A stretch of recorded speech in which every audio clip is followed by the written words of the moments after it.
Hello. So today we will discuss some numericals, some good numericals, which have been previously asked in NEET or JEE or AIPMT based on magnetism. पहला question है, a bar magnet is hung by a thread in uniform horizontal magnetic field. The energy required to rotate it by 60 degrees is W. The torque required to keep the magnet in new position will be. तो सबसे पहले question समझते हैं. एक bar magnet को हंग किया था horizontal magnetic field में. अगर उसको रोटेट किया 60 डिग्री से तो W वर्क होगा, W एनर्जी लगेगी. So let us find out what this W is. We know that the work done to rotate a bar magnet is given by MB cos of theta initial minus cos of theta final. तो जो work हुआ है वो W हुआ है. Energy W लगना मतलब work भी W ही हुआ है. तो work is W, M is M. M के बारे में कोई इंफॉर्मेशन नहीं है, B के बारे में भी कोई इंफॉर्मेशन नहीं है.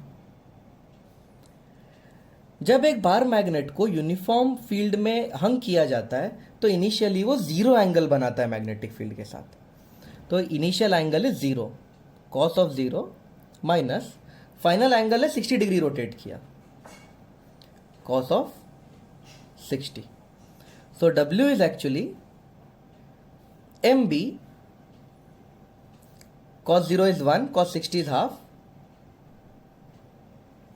So this is the value of W.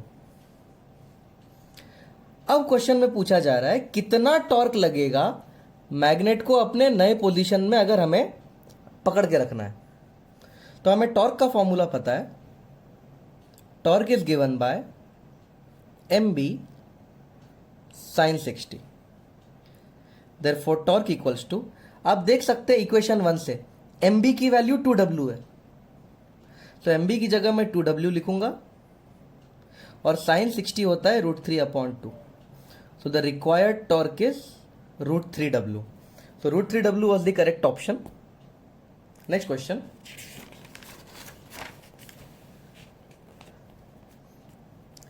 इनमें से कौन से कॉन्फ़िगरेशन का मैग्नेटिक डायपोल मोमेंट सबसे ज्यादा है.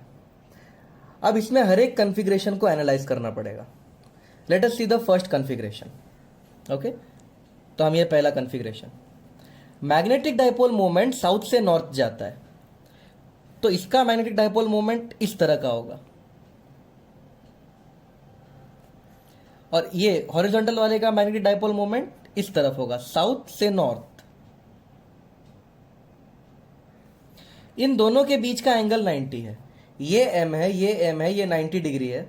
जब दो वेक्टर्स इक्वल मैग्नीट्यूड के और 90 डिग्री पे होते हैं तो उनका आंसर होता है √2m. तो इस कॉन्फ़िगरेशन का आंसर √2m है. दूसरा कॉन्फ़िगरेशन, इसका मैग्नेटिक डायपोल मोमेंट साउथ से नॉर्थ इधर और इसका मैग्नेटिक डायपोल मोमेंट साउथ से नॉर्थ इधर. आप देख सकते हैं ये दोनों एक दूसरे को कैंसिल कर देंगे, इसीलिए इसका आंसर 0 है. थर्ड ऑप्शन चेक करते हैं. इसका मैग्नेटिक डायपोल मोमेंट साउथ से नॉर्थ इस तरह का और ये साउथ से नॉर्थ और इनके बीच में 30 डिग्रीज है. तो अब M नेट निकालने के लिए आपको फॉर्मूला लगाना पड़ेगा, अंडर रूट पहले वाले का स्क्वायर प्लस दूसरे वाले का square plus 2m1 m2 cos 30. So which will come out to be 2m square plus 2m square. cos 30 का वैल्यू होता है √3/2. सो ऑफकोर्स इट्स √2m से तो बड़ा ही है. ऑफकोर्स अगर आप कंपेयर करोगे तो √2m से बड़ा है और 0 से भी ऑफकोर्स ये आंसर बड़ा है. जब आप फोर्थ देखोगे, फोर्थ का डायग्राम भी सिमिलर है लेकिन एंगल 60 डिग्री होता है. जब एंगल 60 डिग्री होता है तो ये √3 टाइम्स m हो जाता है. ये शॉर्टकट है. If both the vectors have same magnitude and angle between them is 60, their resultant is √3 times. अब आप देख सकते हैं जो थर्ड ऑप्शन है ये √3 से भी बड़ा है.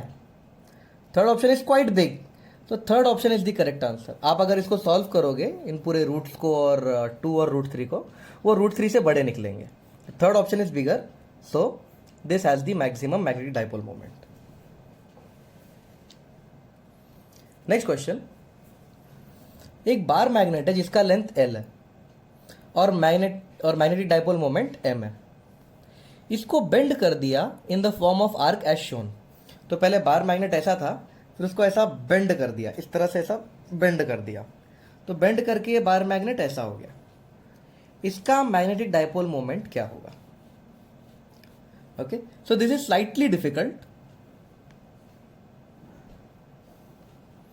सबसे पहले हम देखते हैं कि ओरिजिनल केस क्या था.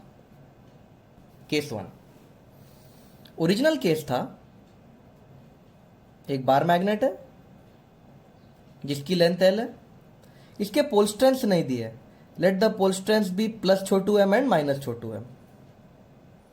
तो इसके मैग्नेटिक डाइपोल मोमेंट का वैल्यू होगा one of the pole strength into distance between them which is L. तो ये है केस 1 के इक्वेशन. Now let us go to case 2. Case 2 मतलब ये वाला केस. केस 2 में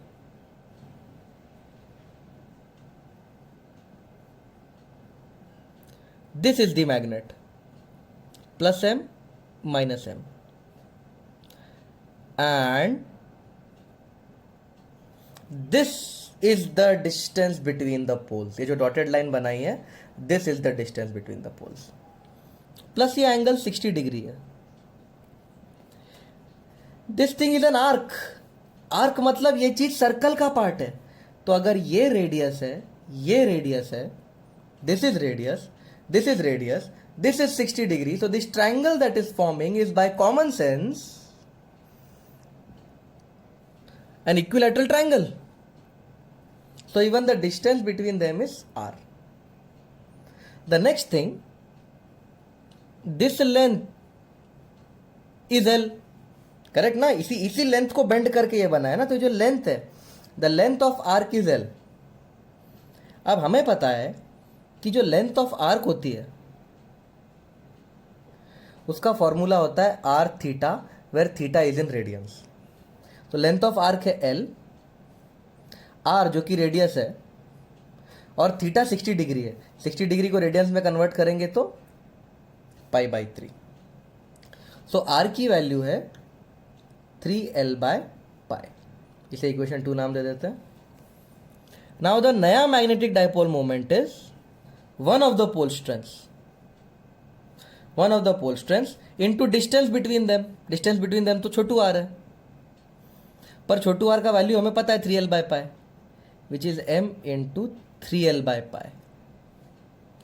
इसमें ये छोटू m और l, ये देखो छोटू m और l पुराना वाला बड़ा m है, तो m न्यू हो जाएगा 3 टाइम्स बाय पाई. 3/π को ऐसे लिखा, छोटू m और l तो पुराना वाला कैपिटल m है. So this is the answer. Next question. एक छोटा बार मैग्नेट है, magnetic dipole moment 0.4 SI units है. इसे प्लेस किया है मैग्नेटिक फील्ड में 0.16 टेस्ला इन स्टेबल इक्विलिब्रियम. इसकी पोटेंशियल एनर्जी क्या होगी? सबसे पहले आपको पता होना चाहिए कि बार मैग्नेट की पोटेंशियल एनर्जी का फॉर्मूला होता है -mb cos थीटा. m का वैल्यू दिया है 0.4,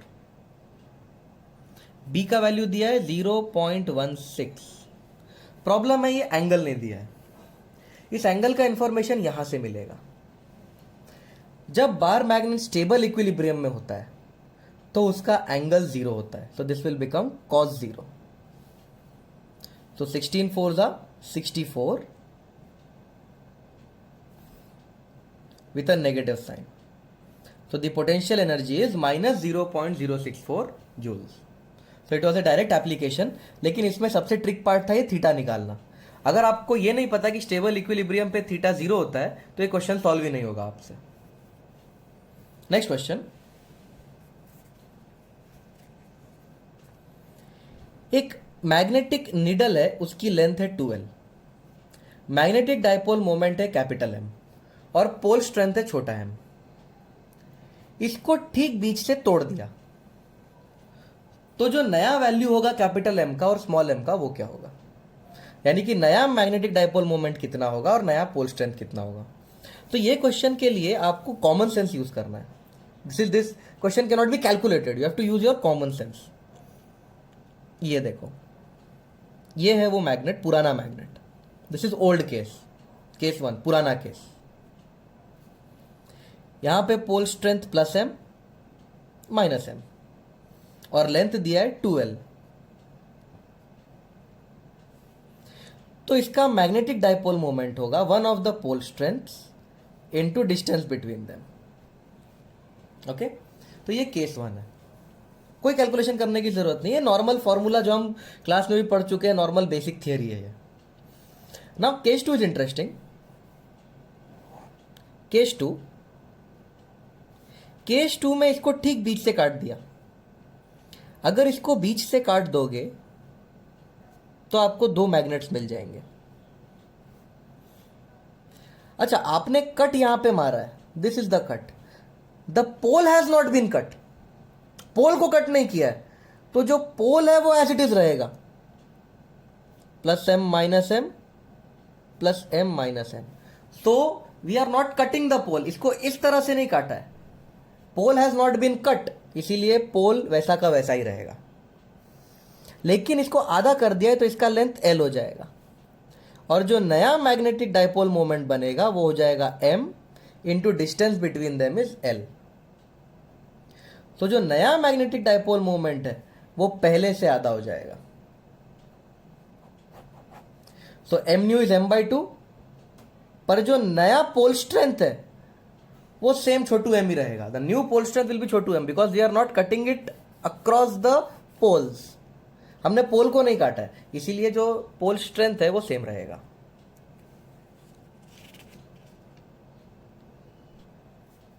नेक्स्ट क्वेश्चन, 2 शॉर्ट मैग्नेट है, magnetic dipole moment capital M है, उन्हें इस तरह से रखा गया है, P पे मैग्नेटिक फील्ड कैसे निकालोगे। तो ये थोड़ा सा डिफिकल्ट क्वेश्चन है पर इतना भी नहीं है। देखो, इसका भी magnetic dipole moment capital M है, इसका भी magnetic dipole moment capital M है। तो हम एक नया डायग्राम बनाते हैं। मैग्नेटिक डाइपोल मोमेंट साउथ से नॉर्थ होता है, तो पहला मैग्नेटिक डाइपोल मोमेंट ऐसा बनेगा, दूसरा मैग्नेटिक डाइपोल मोमेंट साउथ से नॉर्थ ऐसा बनेगा,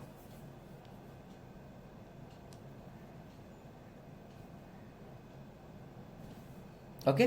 सो we have m here and m here. अब इन दोनों का रिजल्टेंट निकालते हैं। इन दोनों का रिजल्टेंट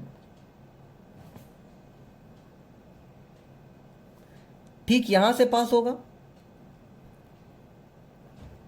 और रिजल्टेंट की वैल्यू होगी √2m, यानी कि instead of 2 magnets of m and m each we can use a single magnet of √2m which is kept like this.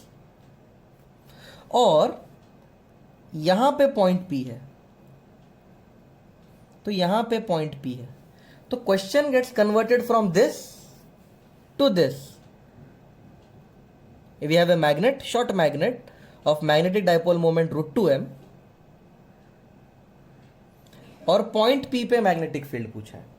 Now this is a very easy question. तो अगर आप question को convert कर दोगे, तो इस क्वेश्चन का पूरा ट्रिक ये है कि इस क्वेश्चन को कन्वर्ट करना है। Once this question gets converted to this question, it will become very easy. Now point P is on the axis and magnetic field at the axis of a bar magnet is given by mu0/4 pi 2m by d cube. This is the formula, okay? I have just written the formula. तो mu0/4 pi as it is रहेगा, 2 भी as it is रहेगा, d भी as it is रहेगा, जो m है वो actually √2m बन चुका है। So this is the magnetic field eight point P। तो इस क्वेश्चन में करना कुछ नहीं था, बस अगर आप ये दिमाग नहीं लगा पाए कि क्वेश्चन को कन्वर्ट करना है तो ये क्वेश्चन कभी सॉल्व नहीं होगा। So you have to convert this into this. Next question, एक डिप सर्कल को वर्टिकल प्लेन में 30 डिग्री पे रखा गया है मैग्नेटिक मेरिडियन से, यानी जो डिप सर्कल है उसको मैग्नेटिक मेरिडियन से 30 डिग्री घुमा दिया है, मतलब अल्फा का वैल्यू 30 डिग्री है। डिप नीडल 45 डिग्री बना रहा है ग्राउंड के साथ, मतलब जो अपेरेंट डिप है वो 45 डिग्री है। रियल डिप पूछा है, तो हमें पता है tan of dip real is tan of dip apparent into cos of alpha. So tan of real dip is tan of apparent dip है 45 into cos alpha है 30 degrees. So the tan of real dip, tan 45 1 होता है, cos 30 होता है √3/2। तो जो असली dip है उसकी वैल्यू है tan inverse of √3/2। Next question, इस अरेंजमेंट का मैग्नेटिक डाइपोल मोमेंट निकालना है। तो once again it's a figurative question. इस अरेंजमेंट का मैग्नेटिक डाइपोल मोमेंट निकालना है। So let us see how to do it. इन तीनों को हम कन्वर्ट करते लाइंस में। इसका मैग्नेटिक डाइपोल मूवमेंट साउथ से नॉर्थ होगा, so this magnet can be drawn like this.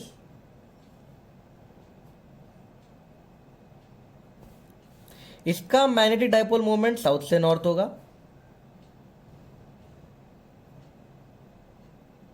तो पहले मैं इन सिर्फ दो को एनालाइज करूंगा, इसको बाद में देख लेंगे।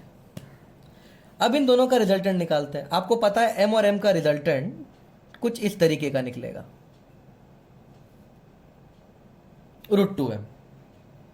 Okay, so I can replace these two magnets by this single √2m. So now this question gets converted like this. इन दोनों की जगह मैं एक √2m बनाऊंगा और यहां पे एक √2m एक और है। There is another √2m over here.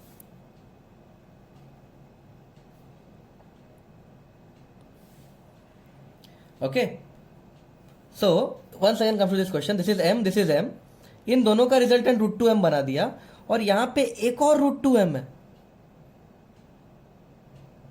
आप देख रहे हो डायगोनल्स √2m है, मतलब ये एक स्क्वायर है और स्क्वायर में डायगोनल्स के बीच का एंगल 90 डिग्री होता है। तो this angle is 90 degree actually, तो दिस एंगल इज 90 डिग्री। अब इन दोनों का रिजल्टेंट निकालना है।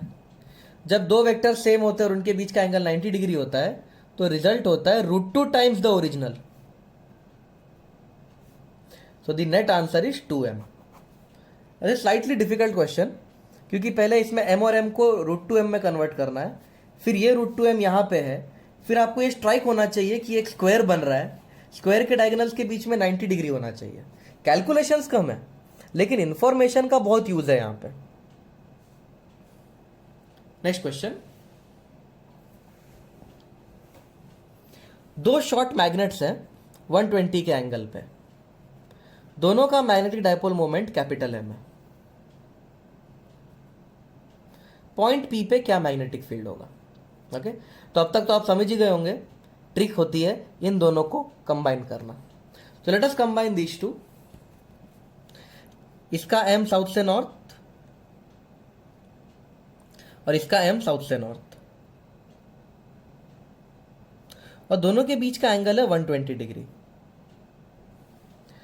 तो जो रिजल्टेंट होगा एम नेट, अब इसमें 90 डिग्री का शॉर्टकट तो नहीं है, √2m तो डायरेक्ट नहीं लगा सकते, तो आपको मेन फॉर्मूले का यूज करना पड़ेगा। अंडर रूट पहले वाले का square m² plus m² plus 2, ये वेक्टर के रिजल्टेंट का फॉर्मूला है, हर बच्चे को पता होता है। 2m1 n2 cos 120।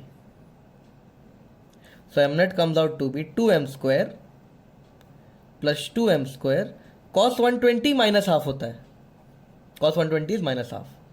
तो जो नेट मैग्नेटिक डाइपोल मोमेंट बनेगा वो बनेगा अंडर रूट m², यानी कि m। तो अब इन दो मैग्नेट्स की जगह जिनका दोनों का वैल्यू m और m है, आप एक नया मैग्नेट इनके रिजल्टेंट में बना सकते हैं. So this is the new magnet and luckily even this has the value of capital M. और पॉइंट P यहां पे है, बराबर 60 डिग्री पे पॉइंट P है. So now this question changes to this question. We have a magnetic dipole moment M और उसके ठीक सामने पॉइंट P है. Now this is the question. अब बहुत इजी हो गया ये. This is the magnetic field at axis which becomes mu naught upon 4 pi 2m by d cube, where d is this distance. Okay तो इस question में इन दोनों का रिजल्ट लेना था और फिर पॉइंट पी इसके एक्सिस पे आ जाएगा, तो magnetic field at the axis का फॉर्मूला लगा के आंसर आ जाएगा. Next question. What is the work done in rotating a bar magnet from stable to unstable equilibrium. देखते हैं. तो हमें पता है वर्क डन का फॉर्मूला होता है M B cos theta initial minus cos theta final, which is equals to M B. Initially unstable equilibrium था, अनस्टेबल में एंगल 180 होता है. इनिशियली अनस्टेबल था तो इनिशियल एंगल 180. फाइनली स्टेबल हो गया है, स्टेबल में एंगल 0 होता है. So it will come out to be cos 180 होता है -1 माइनस cos 0 होता है 1 -2 MB is the amount of work done.